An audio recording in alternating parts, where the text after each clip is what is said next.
আসসালামু আলাইকুম। আশা করি সকলেই ভালো আছেন। সুপ্রিয় চাকরি প্রত্যাশী ভাই বোনেরা, বিদ্যুৎ, জ্বালানি ও খনিজ সম্পদ মন্ত্রণালয় নিয়োগ সার্কুলার প্রকাশ করা হয়েছে। এটা কিন্তু একেবারেই নতুন একটা নিয়োগ সার্কুলার। তো এর আগে আপনারা একটা সার্কুলার দেখছিলেন বিদ্যুৎ, জ্বালানি ও খনিজ সম্পদ মন্ত্রণালয়ের। এটা কিন্তু নতুন নিয়োগ সার্কুলার। তো এই সার্কুলারটা আপনারা দেখতে পারেন। এখানে অনেকগুলো পদের রয়েছে। অফিস সহকারী রয়েছে, computer operator cum computer operator. এছাড়াও হিসাব সহকারী থেকে ডাটা এন্ট্রি অপারেটর, অফিস সহায়ক এসএসসি পাস পর্যন্ত রয়েছে পদের সংখ্যা এসএসসি, এইচএসসি। তো যার যে শিক্ষাগত যোগ্যতা সেই অনুযায়ী কিন্তু আপনারা আবেদন করতে পারবেন।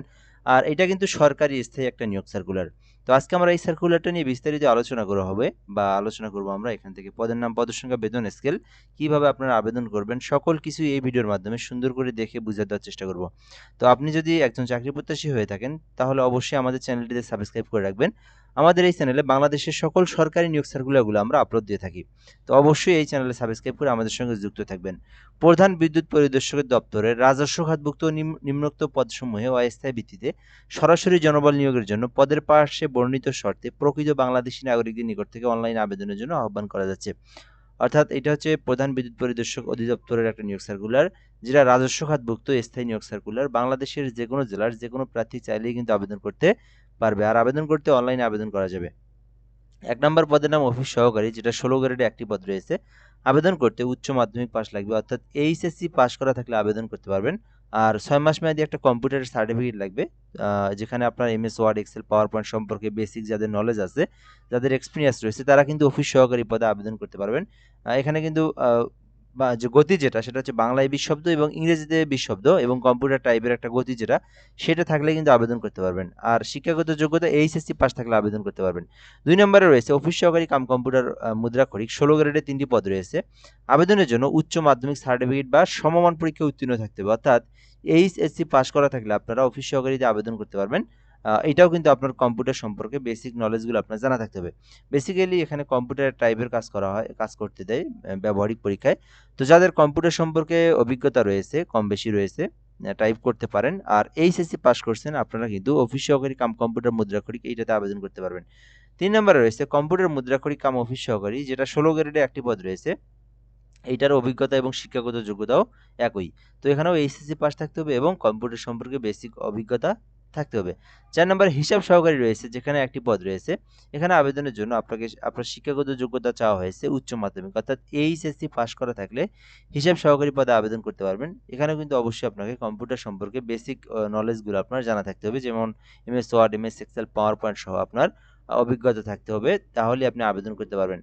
৫ নম্বরে ডাটা এন্ট্রি অপারেটর রয়েছে, যেখানে আপনার উচ্চ মাধ্যমিক অর্থাৎ এইচএসসি পাস থাকলে আপনারা ডাটা এন্ট্রি অপারেটরে আবেদন করতে পারবেন। এখানেও কিন্তু কম্পিউটার সম্পর্কে অবশ্যই আপনার অভিজ্ঞতা থাকতে হবে। সহকারী স্টোর কিপার রয়েছে, যেখানে উচ্চ মাধ্যমিক থাকলে আপনারা আবেদন করতে পারবেন। ৬ মাস মেয়াদী একটা কম্পিউটারের অভিজ্ঞতার প্রয়োজন রয়েছে এবং এইচএসসি পাস করা থাকলেই সহকারী স্টোর কিপারে আবেদন করতে পারবেন। অফিস সহায়ক পদ রয়েছে ৩টি, যেখানে শুধুমাত্র এসএসসি পাশে আবেদন করতে পারবেন, মাধ্যমিক স্কুল সার্টিফিকেট। তো এখানে কিন্তু আলাদা কোনো অভিজ্ঞতা বা কোনো কিছুর প্রয়োজন নাই। শুধুমাত্র আপনার এসএসসি পাস করা থাকলেই অফিস সহায়ক পদে আবেদন করতে পারবেন। ৩টি পদ রয়েছে। তো এখানে আপনি আপনার শিক্ষাগত যোগ্যতা অনুযায়ী যে পদে ইচ্ছুক সেই পদে কিন্তু আপনি আবেদন করতে পারবেন। আবেদন করতে বয়সটা অবশ্যই ১৮ থেকে ৩২ বছরের মধ্যেই হতে হবে। ৩২ বছর প্লাস হলে আবেদন করতে পারবেন না। আবেদন করার প্রসেসটা কি? আবেদন করতে চাইলে oceiteletalk.com বিডি লিখে সার্চ করতে হবে।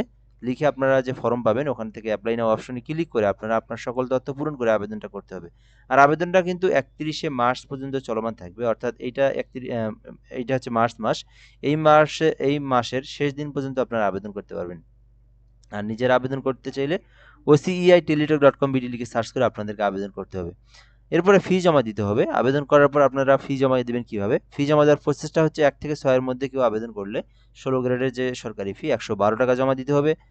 এবং কেউ যদি নিচের যেটা রয়েছে অফিস সহায়ক এটাতে আবেদন করে থাকেন তাহলে আপনাকে ৳৫৬ ফি জমা দিতে হবে।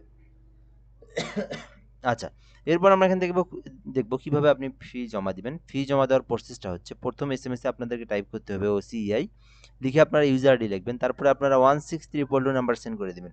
তো সেন্ড করে দিলে আপনাকে একটা এসএমএস এর মাধ্যমে পিন নাম্বার দিবে। আবার আপনারা একটা এসএমএস লিখবেন ওসিআই, লিখে ইয়েস লিখবেন, তারপরে পিন নাম্বার লিখবেন। তারপরে 16322 নাম্বার সেন্ড করে দিলে আপনার পেমেন্টটা সম্পূর্ণ হয়ে যাবে।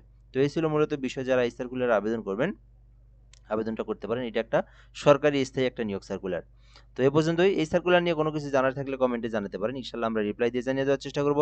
আর কেউ আমাদের মাধ্যমে আবেদন করে নিতে চাইলে সেটাও পারবেন। সেই ক্ষেত্রে হোয়াটসঅ্যাপ নাম্বার দেওয়া আছে। এই নাম্বারে আপনারা যোগাযোগ করবেন। হোয়াটসঅ্যাপে শুধুমাত্র এসএমএস করবেন, তাহলে আপনি ঘরে বসে একদম নির্ভুলভাবে আমাদের মাধ্যমে আবেদন করে নিতে পারেন। ধন্যবাদ, ভালো থাকবেন। আসসালামু আলাইকুম।